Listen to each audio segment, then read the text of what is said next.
Hello viewers from baliacity.com। मैं हूं Yogendra. CCNA lecture 1 continue है और आप सीख रहे हैं OSI लेयर एट ए ग्लेंस पार्ट 1।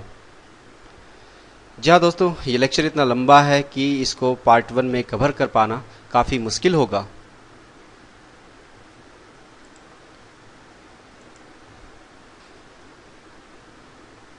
जैसा कि आप पहले से जानते हैं कि हमारे पास यदि दो कंप्यूटर्स हैं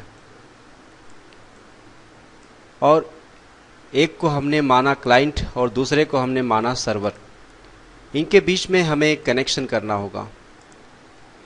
इट इज़ पॉसिबल कि हमारे पास एक क्लाइंट है और दूसरा हमारे पास सर्वर है, इनके बीच में हम सिंपल एक केबल की कनेक्टिविटी कर सकते हैं। लेकिन यदि हमारे पास नंबर ऑफ कंप्यूटर्स हो, जैसे ये एक कंप्यूटर है, ये दूसरा कंप्यूटर है और ये तीसरा कंप्यूटर है, इन तीनों कंप्यूटर्स को हमें आपस में अगर कनेक्ट करना है तो सिंपल एक केबल से पॉसिबल नहीं है। इसके लिए हमने कोई एक सेंट्रल डिवाइस यूज करनी होगी। वो डिवाइस हमारी हब होगी या वो डिवाइस स्विच के रूप में होगी और फिर इन कंप्यूटर्स को उस डिवाइस के साथ में कनेक्ट कर दिया जाएगा। तो यहाँ पे कुछ सेंट्रल डिवाइस हब स्विच के रूप में भी इस्तेमाल हो रही हैं, कुछ केबल्स इस्तेमाल हो रही हैं और प्रत्येक केबल का कोई ना कोई यहाँ पे कनेक्टर्स भी होगा। जस्ट लाइक यहाँ पे हम RJ45 का केबल यूज कर सकते हैं। खैर, आगे अगर हम देखेंगे तो एप्लीकेशन लेयर, प्रेजेंटेशन लेयर और सेशन लेयर, यहाँ पे डेटा किस फॉर्मेट में होता है। हमने अगर इस क्लाइंट से इस सर्वर को डेटा ट्रांसफ़र करना है तो जो डेटा हम यहाँ पे क्रिएट करेंगे that will be happen on the application layer. But आज मैं आपको इन लेयर्स के बारे में न बताते हुए इन लेयर्स को काफ़ी ब्रीफ करने के लिए सबसे पहले मैं आपको बताऊंगा कि एक कंप्यूटर से दूसरे कंप्यूटर तक कनेक्टिविटी जो बनाई जाएगी वो नेटवर्क डिवाइसेस के थ्रू बनाई जाएगी।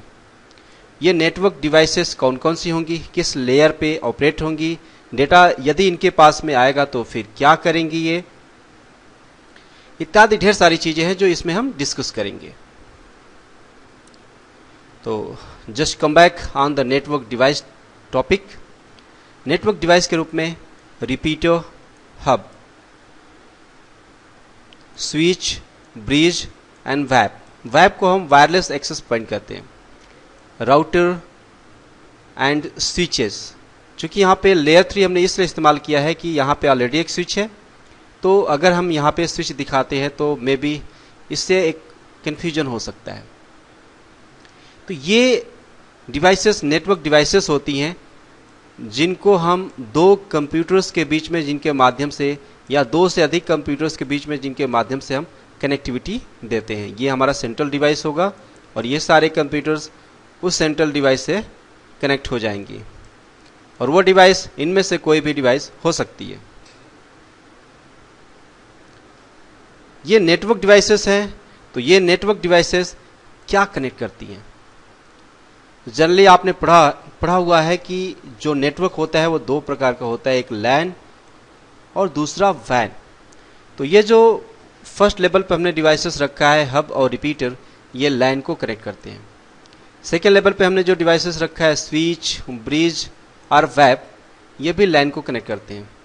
एंड थर्ड लेवल पे हमने जो डिवाइसेस रखा है, राउटर एंड लेयर 3 स्विचेस, ये लैन और वैन दोनों को ही कनेक्ट करते हैं। यदि ये दोनों लेवल की डिवाइसेस केवल लैन को कनेक्ट करती हैं तो हमने इनको दो कैटेगरी में क्यों रखा है, चलें इस पे डिस्कस करते हैं। हब रिपीटर भी लैन को कनेक्ट करते हैं, स्विच, ब्रिज और वैप भी लैन को कनेक्ट करते हैं। यदि हमने दो कंप्यूटर्स के बीच का, ये this is the one computer and this is the second computer, इनके बीच में कनेक्शन करते हैं कम्युनिकेशन पर्पज से, तो अगर हमने इनका कनेक्शन हब रिपीटर के थ्रू बनाया है तो वो communication half duplex Ethernet communication होगा। और जब कम्युनिकेशन हाफ डुप्लेक्स होगा तो डेटा कोलाइड हो सकता है। लेकिन यदि वही कनेक्टिविटी हम स्विच, ब्रिज या वेब के द्वारा बनाते हैं तो वहां पे फुल डुप्लेक्स इथरनेट कम्युनिकेशन मिलेगा। This is the main difference. यहाँ पे हाफ डुप्लेक्स कम्युनिकेशन मिला और यहाँ पे फुल डुप्लेक्स कम्युनिकेशन मिला। फुल डुप्लेक्स कम्युनिकेशन मिलने से डेटा कोलाइड नहीं होगा। अब आखिर क्या है, हब रिपीटर के अंदर ऐसा क्या नहीं है जो स्विच, ब्रिज और वेब के अंदर है, जिसकी वजह से ये हाफ डुप्लेक्स कम्युनिकेशन प्रोवाइड करता और ये फुल डुप्लेक्स कम्युनिकेशन प्रोवाइड करता। तो हब और रिपीटर के अंदर डेटा को सेंड करने के लिए, डेटा को रिसीव करने के लिए एक सिंगल चैनल होता है, सिंगल चैनल। जबकि वही चीज डेटा हमें सेंड रिसीव करना होगा तो स्विच, ब्रिज और वेब के अंदर सिंगल चैनल की जगह पे सेपरेट चैनल होता है, क्योंकि ये एज पर सिंगल एंड एज पर सेपरेट, यानी डेटा सेंड रिसीव होने के लिए यहां पे सेपरेट चैनल मिलता है और यहां पे सिंगल चैनल मिलता है। सिंगल चैनल की वजह से डेटा कोलाइड हो सकता है और सेपरेट चैनल की वजह से डेटा कोलाइड नहीं होगा। सबके आने जाने के लिए अलग अलग से रास्ता है और यहां पे सबके आने जाने के लिए सिंगल रास्ता है।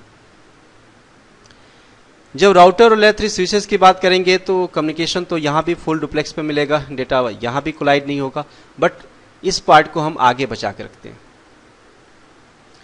तो अब तक आपको यह समझ में आ गया होगा कि हब, रिपीटर, स्विच, ब्रिज या वेब यदि लाइन को कनेक्ट करते हैं तो इनके बीच में बेसिक डिफरेंस क्या है, that is the communication difference.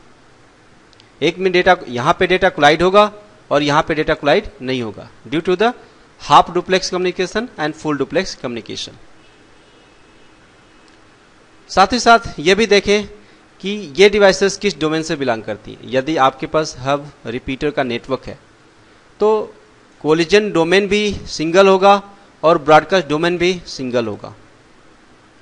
लेकिन यदि इस कैटेगरी की हम डिवाइसेस को लेते हैं, स्विच, ब्रिज, वेब को लेते हैं, तो एक खास अंतर है, यहां पे कोलिजन डोमेन सेपरेट हो जाएगा। यहां कोलिजन डोमेन सिंगल होने की वजह से डेटा कोलाइड करेगा और यहां पे कोलिजन डोमेन सेपरेट होने की वजह से डेटा कोलाइड नहीं करेगा। That will provide the full duplex communication and this will provide the half duplex communication, क्योंकि यहां पे मीडिया शेयर हो जाती है। एंड जब हम राउटर, लेयर 3 स्विचेस की बात करेंगे तो इसमें डिफरेंस है कि कोलिजन डोमेन भी सेपरेट है एंड ब्रॉडकास्ट डोमेन भी सेपरेट है। सबसे अच्छा फीचर राउटर के अंदर यही है कि कोलिजन डोमेन भी सेपरेट है और ब्रॉडकास्ट डोमेन भी सेपरेट है, जबकि इन दोनों में ब्रॉडकास्ट डोमेन सिंगल है। और ये डिवाइसेस किस लेयर को बिलोंग करती हैं, जैसे आपने पढ़ा था application layer, presentation layer, session layer, transport layer, network layer, data link layer and physical layer. This is the layer 1, physical layer is the layer 1। तो जो हब और रिपीटर होते हैं ये लेयर 1 डिवाइस होते हैं। So these are dummy devices, provide half duplex communication and more thing. But जो switch, bridge या वेब होते हैं वो लेयर 2 डिवाइस होते हैं, जहां पे हमारा डेटा लिंक लेयर होती है। एंड राउटर, लेयर 3 स्विचेस ये लेयर 3 डिवाइस होती हैं, जिसको हम नेटवर्क लेयर कहते हैं। एंड एक और डिवाइस हमने यहां पे ऐड कर दिया, दैट इज द फायरवॉल। यह लेयर 4 डिवाइस होती है, जहां पे ट्रांसपोर्ट लेयर होती है। बाकी ऊपर जो 3 लेयर्स हैं, एप्लीकेशन, प्रेजेंटेशन, सेशन, ये होस्ट लेयर्स होती हैं। डेटा को ट्रांसपोर्ट करने से इनका कोई मतलब नहीं होता, ये सारे हैपेंस ऑपरेटिंग सिस्टम पे होते हैं। एंड एक बात बताएं कि एक पीसी, जैसे पीसी भी एक डिवाइस है, तो वो किस लेयर पे काम करेगी, तो पीसी 7 लेयर पे काम करती है।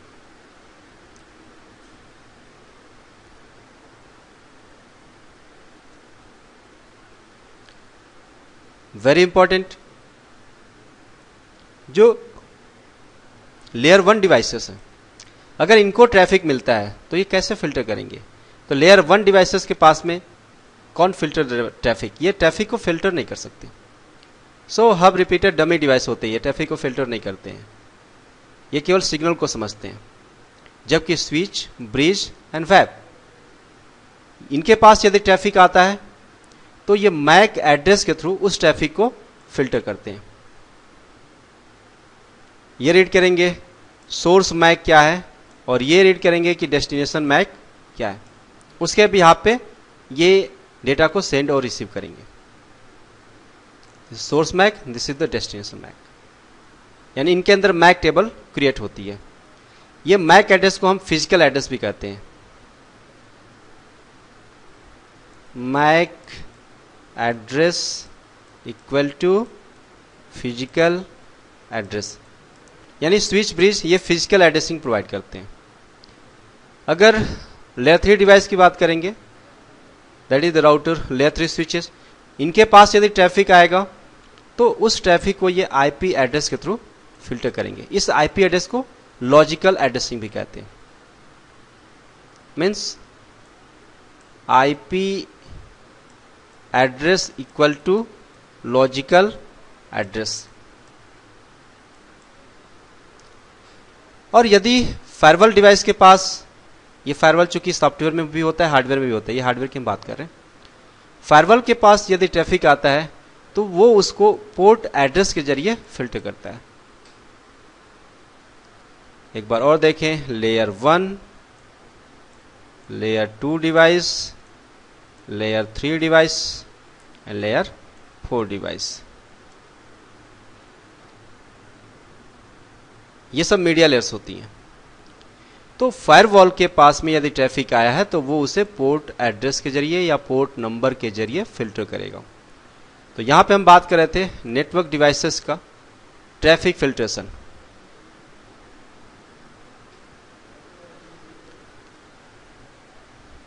थोड़ा सा मैटर और कॉम्प्लेक्स होता जा रहा है।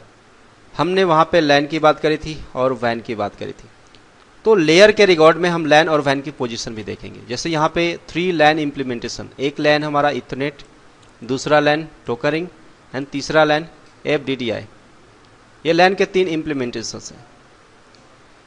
जैसे जिन्हें हम 10 या 100 नेटवर्क कहते हैं, दैट इज द IEEE 802.3।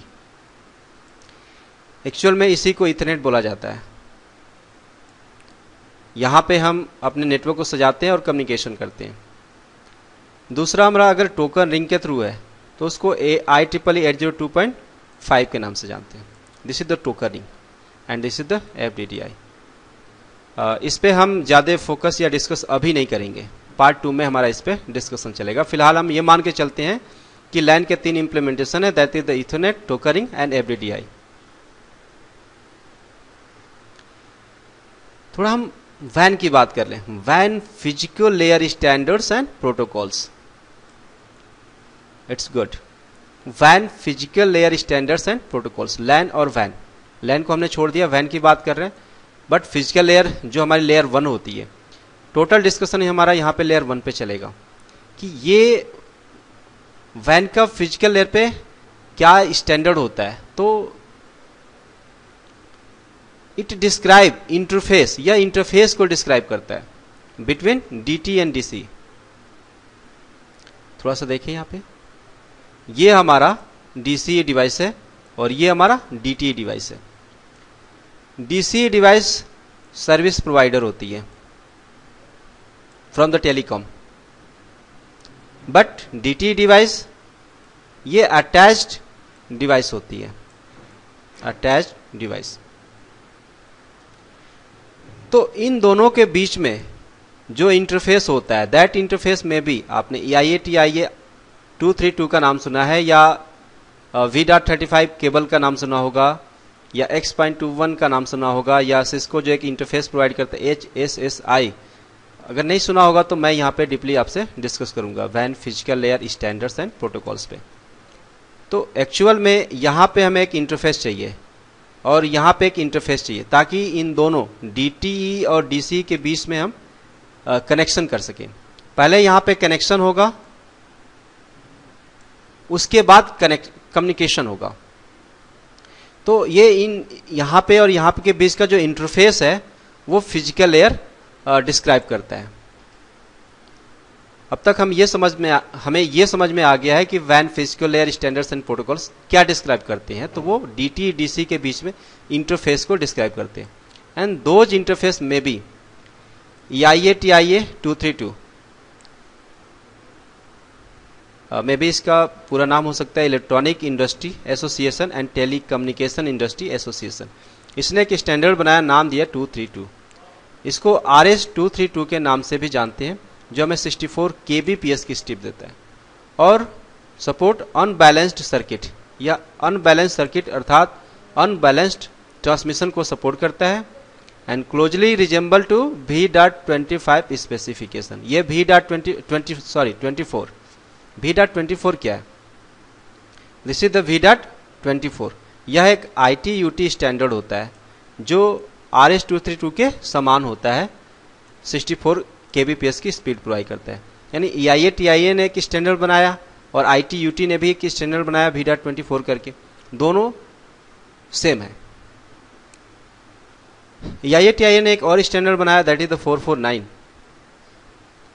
इसको RS 449 कहते हैं और ये 2 Mbps की स्पीड देता है। अगर हमने ये वाला स्टैंडर्ड लगा रखा है तो हमें 64 kbps की स्पीड मिलेगी, और अगर 449 को लगा रखा है तो 2 Mbps की स्पीड मिलेगी। EIA 530 फिजिकल लेयर पे इसका स्पेसिफिकेशन आता है, तो ये कुछ नहीं है, ये RS 449 का ही इम्प्लीमेंटेशन है। इसमें 2 इम्प्लीमेंटेशन हुए, एक RS 422 और एक RS 423। 422 बैलेंस ट्रांसमिशन सपोर्ट करता है, जबकि 423 अनबैलेंस ट्रांसमिशन सपोर्ट करता है।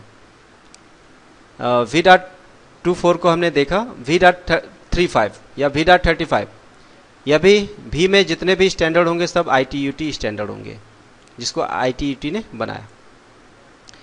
ये 48 kbps की स्पीड प्रोवाइड करता है, सिंक्रोनस कम्युनिकेशन। X.21 यह भी ITUT स्टैंडर्ड है, यह भी सिंक्रोनस कम्युनिकेशन प्रोवाइड करता है, but used in Europe and Japan में और यूरोप में इसका इस्तेमाल किया जाता है। इसके अलावा G.703 या G.704 यह भी स्टैंडर्ड ITUT स्टैंडर्ड ही है और यह इवन डेटा रेट से स्पीड प्रोवाइड करता है। बट DT DC के बीच में जो कनेक्टर यूज करता था वो BNC कनेक्टर यूज करता था। अभी तक आपने ये देखा है, ये ऊपर लिख देते हैं इसको DTE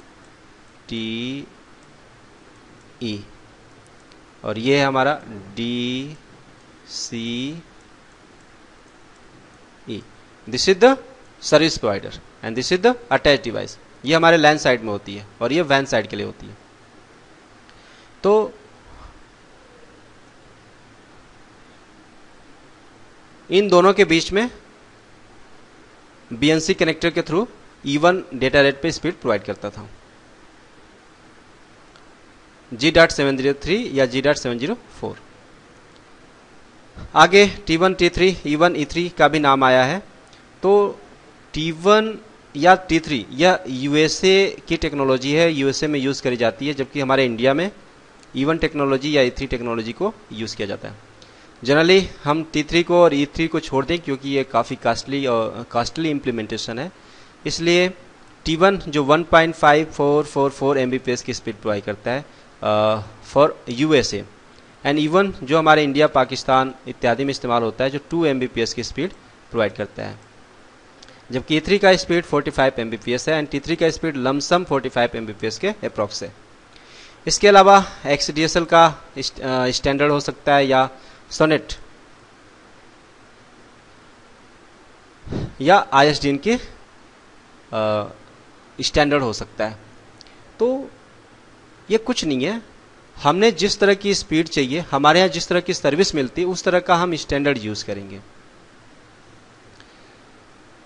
एक HSSI भी स्टैंडर्ड है जिसको सिस्को प्रोवाइड करता है। तो अभी तक इसमें हमने जितना भी डिस्कशन किया है सबके सब इंटरफेस हैं जो DT DC के बीच में इस्तेमाल किए जाते हैं। तो सबसे पहले इन दोनों के बीच में कनेक्शन चाहिए, that connection provided by the interface. यहाँ पे जो इंटरफेस होगा उसके द्वारा इनके बीच में कनेक्शन प्रोवाइड होगा। बट कनेक्शन के बाद में जब कम्युनिकेशन करना होगा, यहाँ पे हम लेयर 1 की बात कर लिए, वैन का लेयर 1 पे क्या रोल है उसके बारे में हम बात कर लिए। अब कनेक्शन हो गया हमारा, कम्युनिकेशन की बात करेंगे। तो कम्युनिकेशन लेयर 2 से संबंधित है, जहां पे कुछ प्रोटोकॉल्स आएंगे।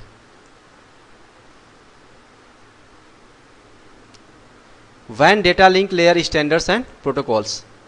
ये प्रोटोकॉल्स क्या करते हैं? एक सिनेरियो आप देखें, इन दोनों के बीच में हमारा कनेक्शन हो गया, तो अब कम्युनिकेशन बाकी है। तो ये प्रोटोकॉल्स इन दोनों के बीच में कम्युनिकेशन को मैनेज करते हैं। Manage communication and packet framing between DT and DC. इन दोनों के बीच में कम्युनिकेशन को मैनेज करते हैं। मेन रोल इसका है कम्युनिकेशन मैनेज करना। और वो कम्युनिकेशन, उसके लिए हमारे पास कुछ प्रोटोकॉल्स होते हैं, जैसे HDLC, PPP, SDLC, SLIP। आप नाम को याद कर लेंगे, high level data link control, point to point protocol, synchronous data link control, serial line internet protocol, frame relay, ATM, X.25, LAPB, link access procedure balance, LAPD, link access procedure D channel and okay, ये DT हो गया और ये हमारा DC हो गया, DTE, and this is our DCE। इनके बीच में कनेक्शन हो गया है फिजिकल लेयर स्पेसिफिकेशन के द्वारा। अब हमें इसके बीच में कम्युनिकेशन करना है, तो इनमें से कोई सा भी एक प्रोटोकॉल हमें इंस्टॉल करना होगा। जैसे अगर हम HDLC इंस्टॉल करते हैं, तो यहाँ पे हमने HDLC को इंस्टॉल कर दिया, तो यहाँ पे भी हमें HDLC को इंस्टॉल करना पड़ेगा। ये सिस्को प्रोप्राइटरी प्रोटोकॉल है। अगर यहाँ पे हमने सिस्को का राउटर लगा रखा है, सिस्को राउटर लगा रखा है, तो हमने यहाँ पे इसको कॉन्फ़िगर कर दिया। यहाँ पे भी हमने सिस्को राउटर लगा रखा है, तो यहाँ पे कॉन्फ़िगर कर दिया। ये ऑथेंटिकेशन को सपोर्ट नहीं करता है, इंक्रिप्शन को सपोर्ट नहीं करता है, क्योंकि यह लीज लाइन पे इस्तेमाल किया जाता है। यदि यहाँ पे सिस्को का राउटर है, यहाँ पे दूसरी कंपनी का राउटर है, जैसे कि जूनिपर का राउटर है, सपोज करिए जूनिपर का राउटर है, तो हम यहाँ पे HDLC कॉन्फ़िगर करेंगे और यहाँ पे HDLC कॉन्फ़िगर करेंगे, दैट विल नॉट वर्क। तो वहाँ पे वर्क नहीं करेगा। तब हमें एक ओपन प्रोटोकॉल यूज करना होगा, दैट इज द PPP। तो हम इस एंड पे भी PPP यूज करेंगे और इस एंड पे भी PPP को यूज करेंगे, तब जाके इन दोनों के बीच में कम्युनिकेशन इस्टेब्लिश होगा, प्रोटोकॉल अप होगा। नहीं तो प्रोटोकॉल डाउन दिखाएगा, कम्युनिकेशन होगा ही नहीं। लेयर 1 पे इंटरफेस डाउन हो सकता है और लेयर 2 पे प्रोटोकॉल डाउन हो सकता है। अगर इंटरफेस डाउन है, लिंक इस्टेब्लिश नहीं करेगा, और अगर प्रोटोकॉल डाउन है तो कम्युनिकेशन इस्टेब्लिश नहीं करेगा। इसकी तरह से जैसे यहाँ पे HDLC का दो डेरिवेटिव आया, LAPB एंड LAPD। जो LAPB था वो लाइक टू HDLC ही था, जिसका पूरा नाम लिंक एक्सेस प्रोसीजर बैलेंस है। यह X.25 के प्रोटोकॉल सूट पे एक्सप्लेन किया गया था, जबकि LAPD used in ISDN telecommunications. यह ISDN टेलीकम्युनिकेशन में इसको इस्तेमाल किया जाता है डी चैनल के रूप में। उसकी तरह अगर हमने अपने दोनों इन पे मतलब फ्रेम रिले या ATM जैसी टेक्नोलॉजी यूज कर रहे हैं, तो उसके हिसाब से हमें प्रोटोकॉल को कॉन्फ़िगर करना होगा। नोट में यहाँ पे लिखा है कि PPP and HDLC used eight encapsulation protocol. Encapsulation protocol का मतलब क्या होता है? जो पैकेट जा रहा है उसके साथ में हेडर को जोड़ दो और टेलर को जोड़ दो, हेडर और टेलर की इंफॉर्मेशन जोड़ देना, दैट इज द इनकैप्सुलेशन।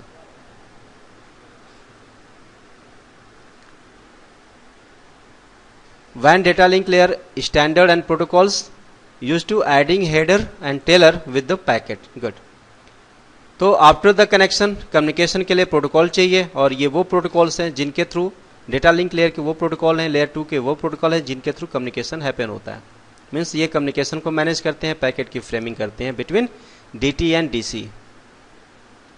पुनः बताते चलें, DC सर्विस प्रोवाइडर डिवाइस होती है, जबकि DT अटैच डिवाइस होती है। और ख़ास तौर पे इसको जो डीसी डिवाइस होती है उसको क्लॉक रेट दिया जाता है। जो क्लॉक रेट दिया जाएगा वो फ्रीक्वेंसी ये जनरेट करेगा और ये उसको लिसन करेगा, उस पर वर्क करेगा। थोड़ा प्रॉब्लम की बात कर लें, लेयर 1 और लेयर 2 संबंधी प्रॉब्लम्स क्या हो सकती हैं। इंटरफेस जिसे पोर्ट कहते हैं, अगर वो डाउन होगा तो लिंक फेल होगा। जैसे लैन के लिए इथरनेट होता है, फास्ट इथरनेट होता है, या वैन के लिए सीरियल होता है, ये इंटरफेस है लैन और वैन के। तो फिजिकल लेयर पे प्रॉब्लम क्या होगी, अगर इनमें से कोई भी इंटरफेस डाउन होगा तो लिंक फेल होगा, पिंग नहीं करेगा। थोड़ा सा और अच्छे वे में समझा दें, बाय डिफ़ॉल्ट राउटर हो या फिर स्विच हो, उसके जो इंटरफेस होते हैं वो बाय डिफ़ॉल्ट डाउन होते हैं। इसलिए उनको एक कमांड दिया जाता है नो शट, यानी अगर वो शट डाउन है तो एक्टिव हो जाए, अप हो जाए, इसलिए कमांड दिया जाता है नो शट। शट का मतलब शट डाउन है, ताकि वो पोर्ट एक्टिव हो जाए, ऑन हो जाए। अगर प्रोटोकॉल डाउन होता है तो कम्युनिकेशन फेल होगा। This is the layer 2 problem.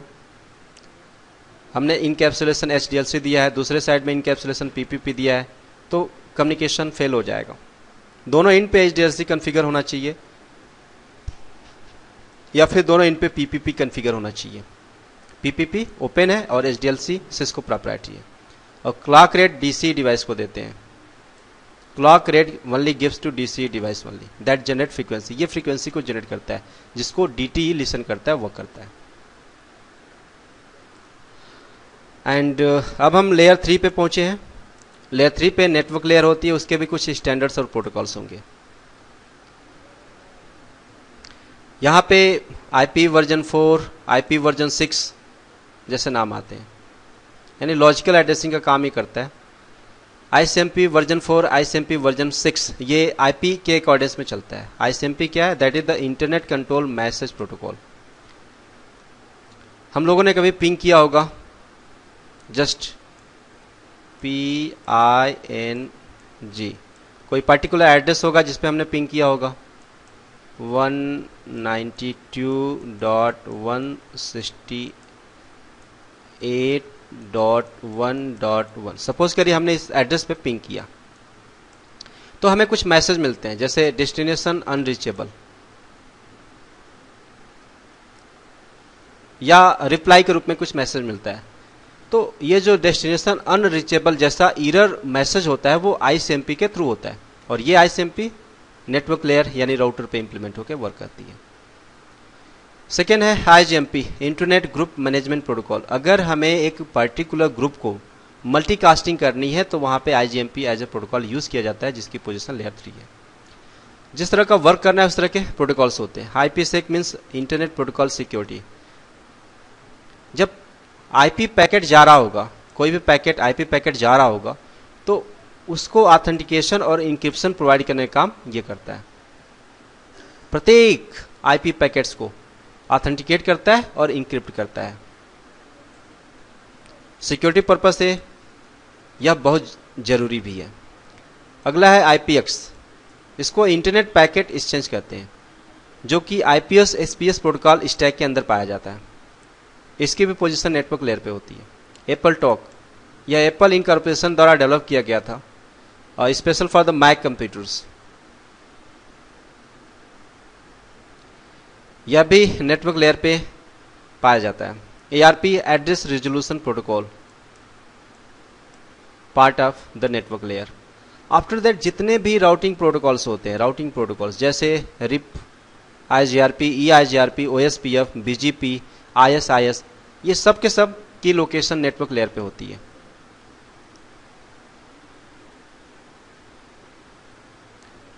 Layer 3 को कभी कभी सिस्को लेयर भी कहा जाता है, क्योंकि सिस्को जो राउटर बनाती है वो लेयर 3 पे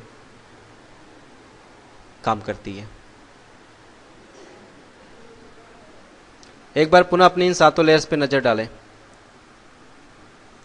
this is our client side computer and this is our server side computer. हमने इसको कनेक्ट किया है, एक रिक्वेस्ट किया है, और यहाँ से हमें सर्विसेज मिल रही हैं। तो इन तीनों लेयर पे डेटा हमारा पीडीयू के रूप में होता है, that is the protocol data unit. फिर जब नीचे आता है तो उस पीडीयू को, उस डेटा पैकेट को ट्रांसपोर्ट लेयर सेगमेंटाइज कर देती है छोटे छोटे टुकड़ों में, और प्रत्येक के साथ में अपना हेडर ऐड कर देती है।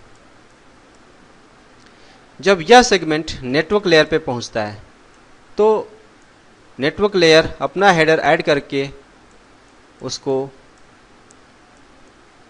पैकेट में कन्वर्ट कर देता है।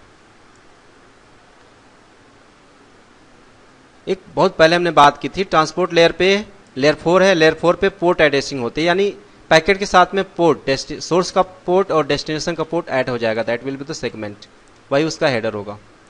नेटवर्क पे आईपी एड्रेसिंग जुड़ जाएगी, कहाँ से आया है, कहाँ पे जाना है, source IP and destination IP, that is the packet. जब डेटा लिंक लेयर पे वो पैकेट आएगा तो उसकी फ्रेमिंग हो जाएगी। फ्रेमिंग का मतलब मैक एड्रेस ऐड हो जाएगा, फ्रेमिंग। और मैक एड्रेस ऐड तो हो जाएगा, बट पीछे हमने डिस्कशन भी किया था, इनकैप्सुलेशन भी फिजिकल डेटा लिंक लेयर पे ही होता है, लेयर 2 पे ही इनकैप्सुलेशन होता है, यानी हेडर के साथ में टेलर भी यहाँ पे ऐड हो जाता है डेटा लिंक लेयर पे। फिजिकल लेयर पे वो सारी चीज़ें बिट्स में कन्वर्ट हो जाती हैं, क्योंकि यहाँ से इंटरफेस से आगे निकल के डेटा को मूव करना होता है, और पुनः वो लेयर 1 पे आएगा। फिर लेयर 1 अपना हेडर हटाएगी, लेयर 2 पे जाएगा, लेयर 2 अपना हेडर और टेलर हटाएगा, लेयर 3 पे जाएगा, यह अपना हेडर हटाएगा, लेयर 4 पे जाएगा, यह भी अपना हेडर हटाएगा। एंड सेशन, चूंकि सेशन टू सेशन कम्युनिकेट हो ही रहा है, इंटरहोस्ट कम्युनिकेशन प्रोवाइड करता है। प्रेजेंटेशन लेयर ये तय करेगी कि अब इसको कैसे एप्लीकेशन लेयर को प्रेजेंट करना है, जहाँ पे यूजर बैठा है जिसको समझ में आए। तो जिस फॉर्मेट में यहाँ से डेटा चला था उसी फॉर्मेट में डेटा यहाँ पे गेन हो जाएगा। तो यह था दो कंप्यूटरों के बीच में कम्युनिकेशन या डेटा ट्रांसफर।